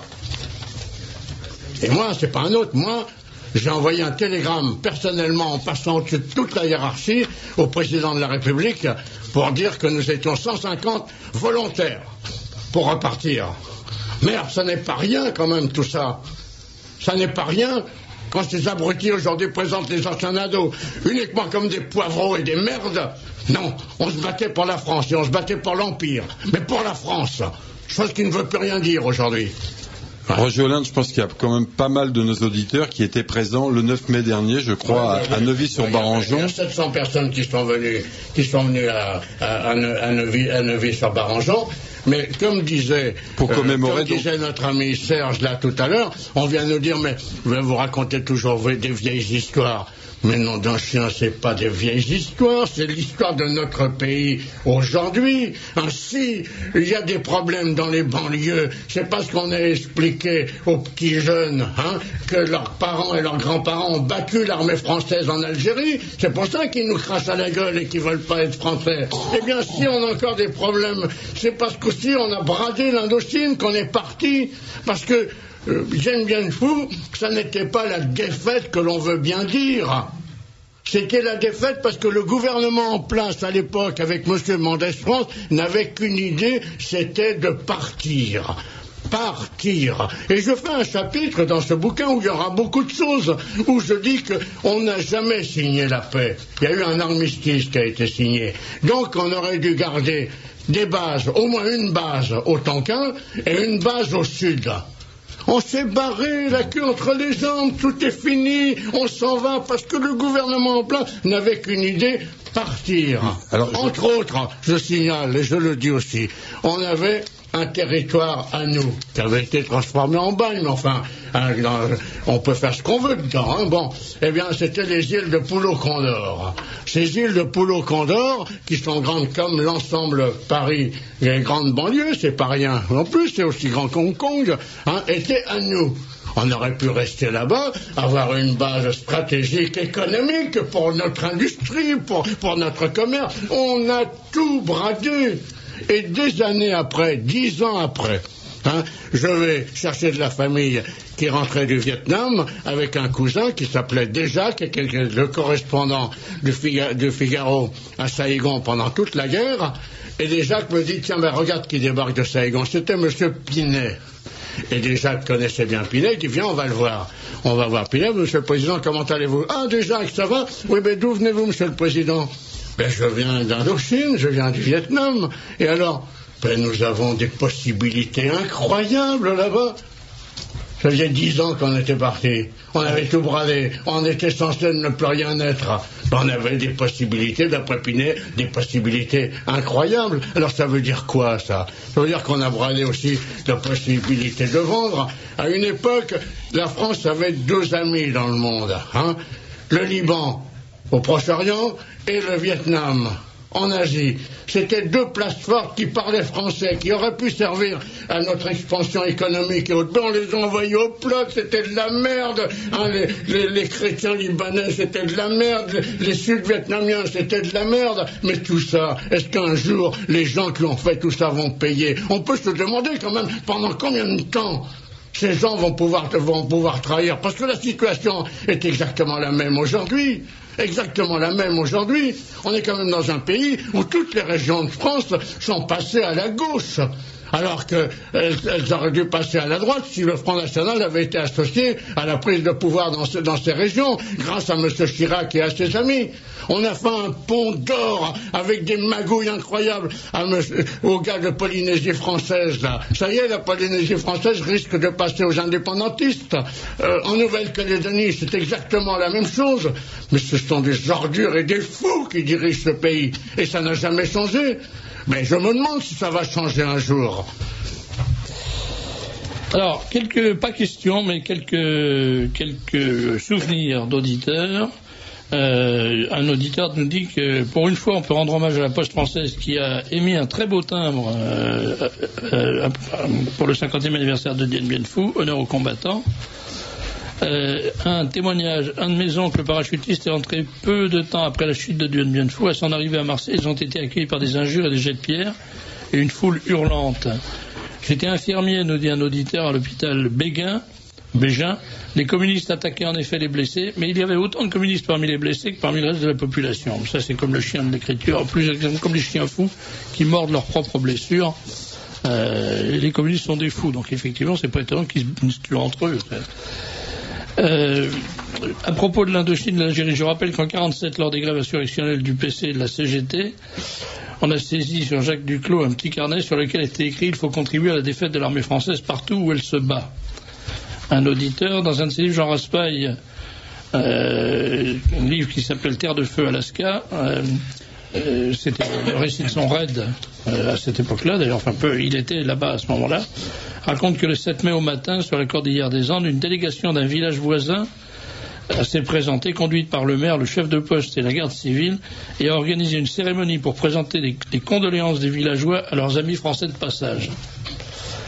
À l'époque, au Conseil des ministres, toutes les informations concernant l'Indochine, ce que disait Roger, et qui nous est confirmé par un auditeur, étaient transmises aussitôt au Viet Minh via le secrétariat général à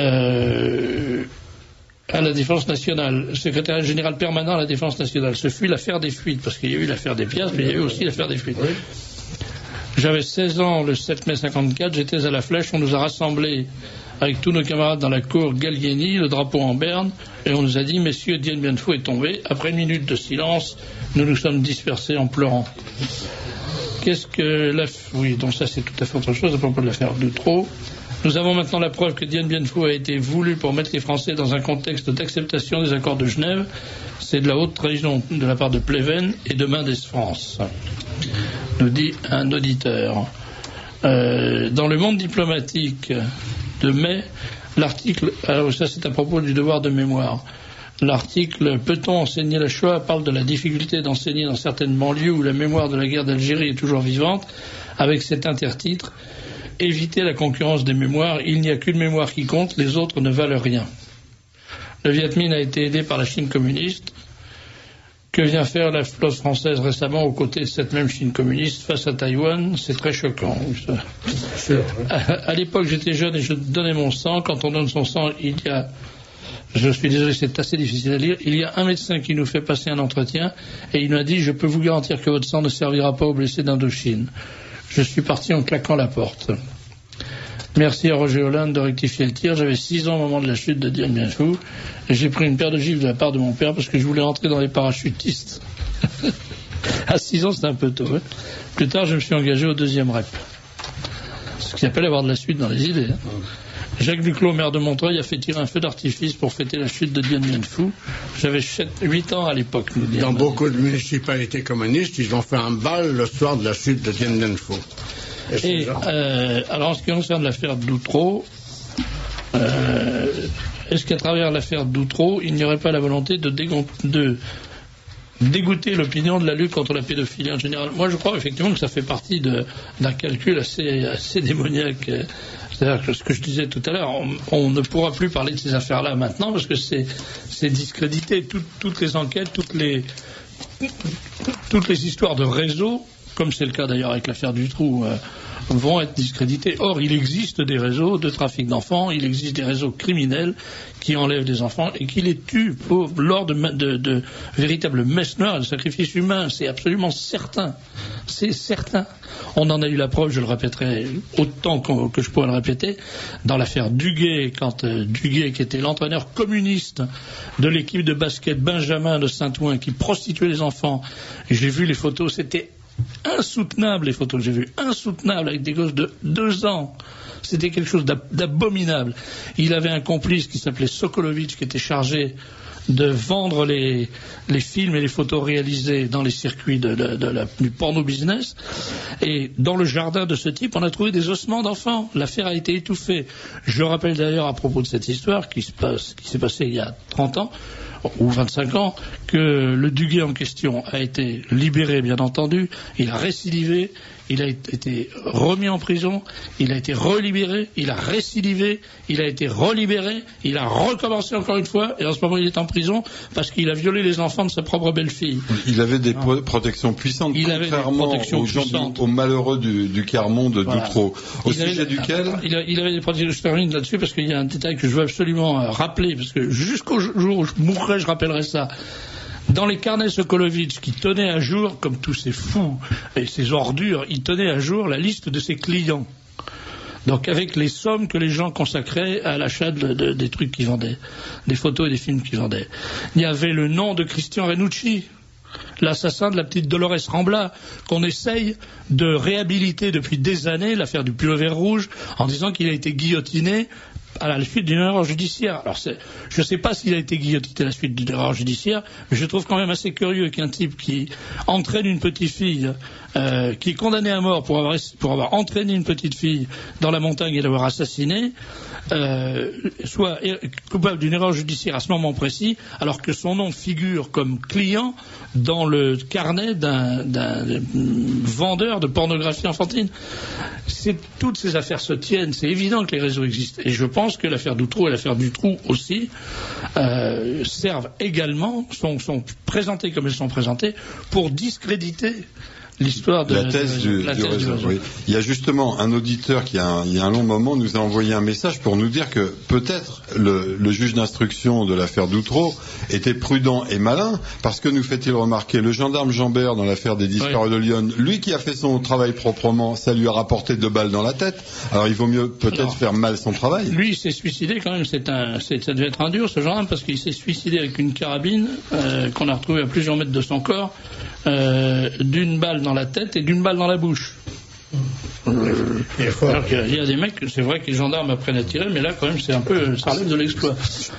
Mais les magistrats ils veulent bien. Alors il faudrait qu'ils m'expliquent d'ailleurs, parce que en ce moment je comprends pas très bien comment fonctionne la justice. Par exemple, on vient d'apprendre que Vincent Renoir, qui avait écrit un livre sur l'affaire d'Oradour-sur-Glane, vient d'être condamné. Alors, en appel. En appel, ils ont doublé la peine de prison, 2 ans de prison dont 6 mois ferme, pour avoir émis une opinion différente de l'opinion officielle sur la tragédie d'Oradour-sur-Glane. 1 000 € de dommages et intérêts à chacune des 3 parties civiles, ce qui est très bien pour un garçon qui a 5 enfants. Et confiscation de tous ces dossiers. Alors ça, c'est quand même étonnant, parce que un historien qui travaille, il fait des recherches, il rassemble des dossiers, il arrive à des conclusions qui ne sont pas les conclusions officielles. On lui confisque ces dossiers. Dans un pays où règne la liberté de penser, il faudra qu'on m'explique comment ça fonctionne. Mais on a levé l'interdiction de séjour sur le territoire de la Haute-Vienne, car cet historien qui travaille sur un village de Haute-Vienne, un village martyr de la résistance, n'avait pas le droit d'aller en Haute-Vienne. Toujours dans le cadre de la liberté et de la recherche et de l'expression, bien sûr.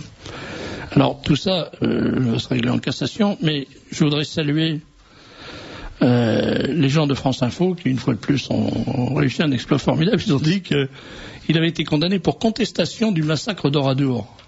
Alors, évidemment, c'est totalement faux. Marqué sur France Info, c'est pas étonnant qu'ils donnent des fausses informations. Mais c'est pas du tout pour contestation du massacre. Ils ne contestent pas le massacre d'Oradour. Tout le monde sait qu'il y a eu un épouvantable massacre à Oradour. Ils contestent les conditions. Ils disent ça s'est pas passé comme on le raconte. Moi, j'ai une version, dit-il, différente de celle des autres. Alors on ouvre le débat, et le débat consiste à lui dire ferme ta gueule. Voilà. Mais dans le même temps, ça c'est pour comment dire, je réfléchis, ça me donne matière à réflexion sur les conditions d'application de la justice en France. Dans le même temps, il y a un monsieur qui s'appelle Kurt Schechter, qui a 83 ans, qui avait porté plainte contre la SNCF pour avoir transporté ses parents dans les camps nazis. Il dit, mes parents ont été déportés dans des trains de la SNCF. D'ailleurs, sauf erreur de ma part, je voudrais quand même rappeler qu'il n'y a pas eu un jour de grève à la SNCF, enfin dans les chemins de fer en France pendant l'occupation, de même qu'il n'y a pas eu un jour de grève dans la presse française pendant l'occupation. Les ouvriers du livre se sont jamais mis en grève pendant l'occupation. Donc, il a porté plainte contre la SNCF. Et la Cour d'appel a confirmé le jugement du tribunal de grande instance de Paris, qui rappelle que le point de départ de la prescription, 30 ans en matière civile, trouve son origine dans la seule manifestation du dommage. Alors, ça veut dire que les faits ayant eu lieu il y a plus de 60 ans, on ne peut pas poursuivre la SNCF, parce que pour avoir déporté des juifs dans les trains dont elle avait le contrôle. Mais dans le même temps, enfin la même justice, sauf erreur de ma part, a condamné M. Maurice Papon sous l'accusation d'avoir fourni en quelque sorte les gens qui montaient dans ces trains, et lui, on lui a dit il n'y a pas de prescription, c'est un crime contre l'humanité. Alors, je sais bien que c'est un peu compliqué la justice en France et le droit, mais je comprends pas bien le système. Ça me paraît bizarre qu'on puisse appliquer la prescription aux complices, parce que la SNCF est complice en quelque sorte, et pas enfin un des complices et pas l'autre. Ils sont complices tous les deux. SNCF Papon, on peut imaginer que tous les deux ont joué leur rôle dans cette affaire, chacun leur part, si j'ose dire. Eh bien non, il y a un complice pour lequel il y a la prescription et un complice pour lequel il n'y a pas la prescription. Les magistrats veulent bien. Alors il faudrait qu'ils m'expliquent d'ailleurs, parce que en ce moment je ne comprends pas très bien comment fonctionne la justice. Par exemple, on vient d'apprendre que Vincent Renoir, qui avait écrit un livre sur l'affaire d'Oradour-sur-Glane, vient d'être condamné. Alors, en appel. En appel, ils ont doublé la peine de prison, 2 ans de prison dont 6 mois ferme, pour avoir émis une opinion différente de l'opinion officielle sur la tragédie d'Oradour-sur-Glane. 1 000 € de dommages et intérêts à chacune des 3 parties civiles, ce qui est très bien pour un garçon qui a 5 enfants. Et confiscation de tous ces dossiers. Alors ça, c'est quand même étonnant, parce que un historien qui travaille, il fait des recherches, il rassemble des dossiers, il arrive à des conclusions qui ne sont pas les conclusions officielles. On lui confisque ces dossiers. Dans un pays où règne la liberté de penser, il faudra qu'on m'explique comment ça fonctionne. Mais on a levé l'interdiction de séjour sur le territoire de la Haute-Vienne, car cet historien qui travaille sur un village de Haute-Vienne, un village martyr de la résistance, n'avait pas le droit d'aller en Haute-Vienne. Toujours dans le cadre de la liberté et de la recherche et de l'expression, bien sûr. Alors tout ça va se régler en cassation, mais je voudrais saluer les gens de France Info qui, une fois de plus, ont réussi un exploit formidable. Ils ont dit qu'il avait été condamné pour contestation du massacre d'Oradour. Alors évidemment, c'est totalement faux. Marqué sur France Info, c'est pas étonnant qu'ils donnent des fausses informations. Mais c'est pas du tout pour contestation du massacre. Ils ne contestent pas le massacre d'Oradour. Tout le monde sait qu'il y a eu un épouvantable massacre à Oradour. Ils contestent les conditions. Ils disent ça s'est pas passé comme on le raconte. Moi, j'ai une version, dit-il, différente de celle des autres. Alors on ouvre le débat, et le débat consiste à lui dire ferme ta gueule. Voilà. Mais dans le même temps, ça c'est pour... comment dire, je me donne matière à réflexion sur les conditions d'application de la justice en France. Dans le même temps, il y a un monsieur qui s'appelle Kurt Schechter, qui a 83 ans, qui avait porté plainte contre la SNCF pour avoir transporté ses parents dans les camps nazis. Il dit, mes parents ont été déportés dans des trains de la SNCF. D'ailleurs, sauf erreur de ma part, je voudrais quand même rappeler qu'il n'y a pas eu un jour de grève à la SNCF, enfin dans les chemins de fer en France pendant l'occupation, de même qu'il n'y a pas eu un jour de grève dans la presse française pendant l'occupation. Les ouvriers du livre se sont jamais mis en grève pendant l'occupation. Donc, il a porté plainte contre la SNCF. Et la Cour d'appel a confirmé le jugement du tribunal de grande instance de Paris, qui rappelle que le point de départ de la prescription, 30 ans en matière civile, trouve son origine dans la seule manifestation du dommage. Alors, ça veut dire que les faits ayant eu lieu il y a plus de 60 ans, on ne peut pas poursuivre la SNCF. Parce que, pour avoir déporté des juifs dans les trains dont elle avait le contrôle. Mais, dans le même temps, enfin, la même justice, sauf erreur de ma part, a condamné M. Maurice Papon sous l'accusation d'avoir fourni en quelque sorte les gens qui montaient dans ces trains, et lui, on lui a dit il n'y a pas de prescription, c'est un crime contre l'humanité. Alors, je sais bien que c'est un peu compliqué la justice en France et le droit, mais je comprends pas bien le système. Ça me paraît bizarre qu'on puisse appliquer la prescription aux complices, parce que la SNCF est complice en quelque sorte, et pas, enfin, un des complices et pas l'autre. Ils sont complices tous les deux. SNCF, Papon, on peut imaginer que tous les deux ont joué leur rôle dans cette affaire. Chacun leur part, si j'ose dire. Eh bien non, il y a un complice pour lequel il y a la prescription et un complice pour lequel il n'y a pas la prescription. Faire de la provocation, comme disait le maire de Bègle, il faut provoquer le débat et je lance le débat sur la peine de mort. Toutes les opinions sont recevables, oui. Même si je ne partage pas la vôtre. Mais je la connais pas bien, mon opinion, à vrai dire. Voilà, c'est ça le problème. Je suis pas bien sûr de ce que je pense sur cette question. Ce que je sais, c'est que ça me révulse un petit peu quand même. L'idée de couper un bonhomme en deux, froidement, comme ça, me déplaît. Mais après tout, je comprends très bien que les gens qui ont été victimes ou qui ont eu des enfants, ou qui ont été assassinés, ou des parents, ou des proches, eux, trouvent pas ça gênant du tout. Je pense d'ailleurs que si quelqu'un tuait ma femme, ou un de mes fils, ou un de mes petits-fils, ou ma petite-fille, je serais même prêt à le couper en deux moi-même, s'il fallait faire le travail proprement. Donc, après tout, ma réserve, elle est purement intellectuelle. Mais, revenons à la question des discriminations. Là, vous allez avoir encore plus de travail, puisque je viens de lire dans Le Monde un article intitulé « La loi qui réprime les propos homophobes et sexistes ». Alors, ça y est, le texte de la loi de 1880... Alors, le texte modifie la loi de 1880 sur la liberté de la presse. Ça, on voit tout de suite. La première chose, en France, maintenant, tout le temps, c'est d'empêcher que les choses soient dites ou écrites. Après, on essaye de résoudre les problèmes. Mais la première chose, c'est qu'il faut interdire d'en parler. La deuxième chose, pénalise les propos homophobes et sexistes. Et alors tout ça est expliqué au nom de la victimisation des homosexuels. Mais seulement, je me suis fait une réflexion en lisant cet article, et je voudrais la soumettre à votre sagacité et à votre talent d'avocat. On va très vite arriver à quelque chose de complètement aberrant. C'est-à-dire que, vous savez que les automobilistes, quand ils sont un peu bloqués dans un embouteillage, ils en viennent assez rapidement à échanger des noms d'oiseaux qui ne sont pas toujours des noms d'oiseaux, qui sont parfois des noms qui feraient référence à des postures de caractère intime. Notamment, il y a un mot qui est souvent utilisé, qu'on résume, enfin qu'on traduit dans la presse par ces trois premières lettres, ENC, point de suspension. Alors on en arrive à cette chose-là. Imaginez que, moi je suis au volant de mon automobile, il y a un type qui me fait je lui fais une queue de poisson, et il me traite de ENC, point de suspension. Alors, au lieu de le sortir et de lui mettre ma main dans la figure, je vais au commissariat et je dis, voilà, j'ai relevé le numéro d'immatriculation d'un type qui m'a traité de ENC, point de suspension, et je porte plainte contre lui pour propos homophobes et sexistes. Alors, on va y avoir un juge d'instruction qui va être nommé et qui va me dire, mais monsieur, êtes-vous homosexuel? Ah non, pas du tout. Ben alors, vous n'êtes pas concerné, c'est pas une injure homophobe. Oui, mais enfin, quand même, ça fait allusion à... Ouais, oui, mais c'est pas le cas. C'est pas de l'homophobie. En revanche, le gars qui est vraiment homosexuel et qu'on traite de ça, lui, il porte plainte et il est sûr d'obtenir gain de cause. Parce qu'il dit, je suis homosexuel, il m'a traité de NC pour une suspension.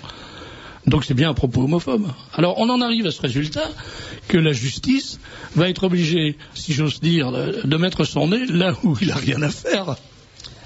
Écoutez, Serge de Becket, qu'est-ce que vous pensez de ça ? C'est une question qui est particulièrement difficile.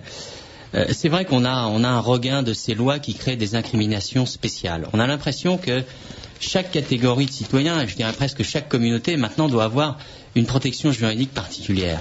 Alors moi, la question que je me pose, c'est dans cette inflation pénale, que reste-t-il du citoyen ?